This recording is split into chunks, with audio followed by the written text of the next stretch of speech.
రైతన్న నీకు ఎట్లా చెప్పాలో చెప్పు స్వామి, నాకే అర్థమైతలేదు.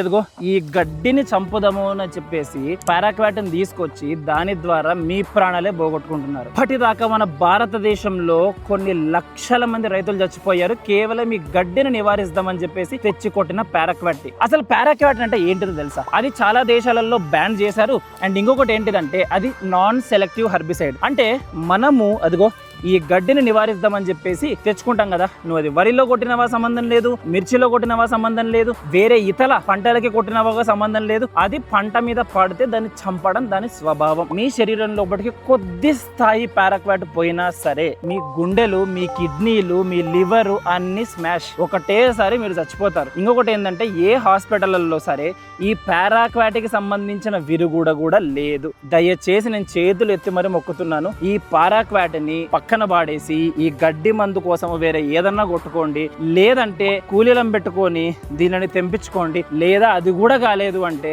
ఏదైనా టిల్లింగ్ చేయండి, లేదా అది కూడా కాలేదంటే వేరే ఏమన్నా ఈ కలుపు మొక్కలు నివారించడానికి ట్రై చేయండి. కానీ పారాక్వాట్లు మాత్రం వాడకండి. అది బ్యాన్ చేశారు, మీరు కూడా దాన్ని బ్యాన్ చేయండి దయచేసి చెప్తున్నా.